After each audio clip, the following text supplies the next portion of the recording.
deve existir na sua vida lugares, circunstâncias que você viveu com algumas pessoas que você nunca desejaria voltar. Afinal de contas, quais seriam nossos medos? Será que nós poderíamos ter força para voltar aos lugares que foram lugares de morte para nós? Vamos falar um pouquinho sobre isso na meditação de hoje.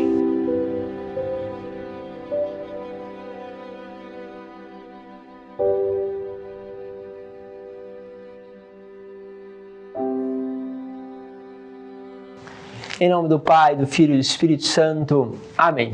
Que bom mais uma vez estarmos juntos percorrendo a palavra de Deus. Lembre sempre de deixar o seu comentário, partilhar, para que esta palavra possa justamente alcançar a outra. Então tem todos aí os mecanismos de compartilhamento.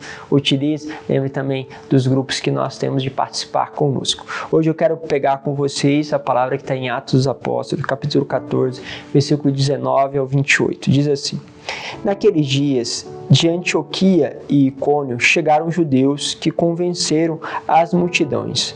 Ou seja, eles já estavam em outro lugar.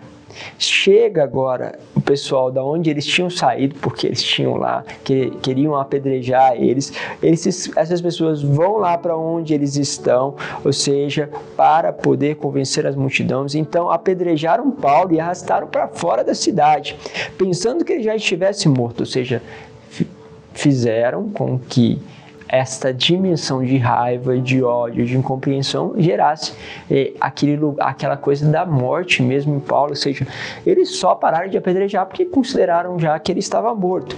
Assim, ele foi deixado como morto lá na porta da cidade. Mas, enquanto os discípulos o rodeavam, Paulo levantou-se e entrou na cidade. Isso aqui é uma loucura, já até falei isso em outras homilias com você.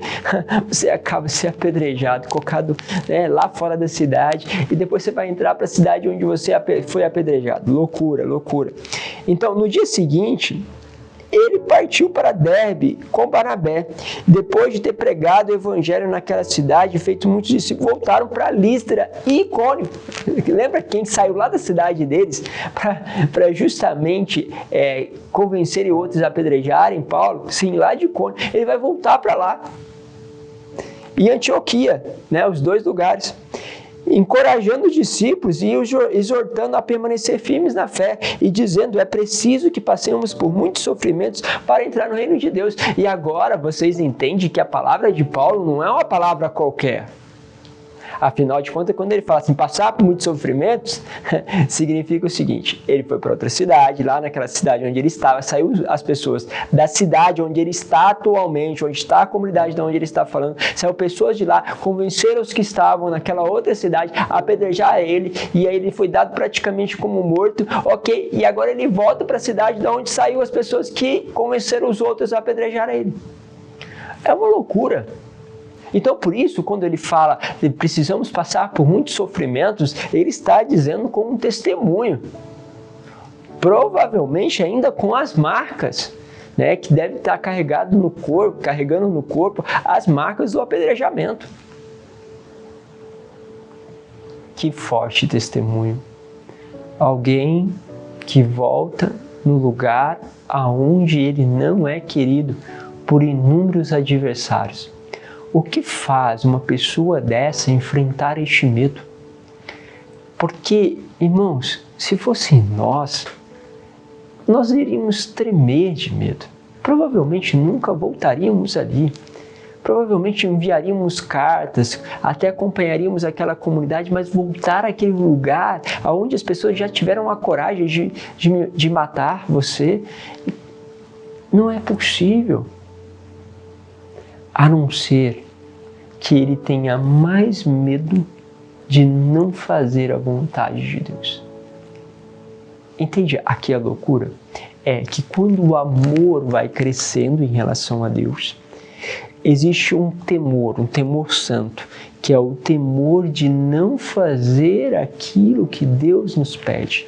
Então, se ele sente de cuidar pessoalmente daquela comunidade, se ele está sentindo de dar o testemunho àquela cidade, e ele não for porque tem medo daquilo que eles vão fazer, ele está com mais medo daqueles que matam o corpo do que o medo justamente de não fazer a vontade, de não responder a Deus, que justamente tem o poder de jogar a nossa alma no inferno.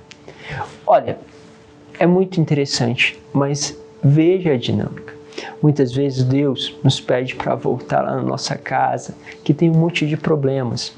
Pede para nós voltarmos a conversar com aquela outra pessoa que nos quis mal, que justamente fez coisas abomináveis contra nós, que nos mataram moralmente.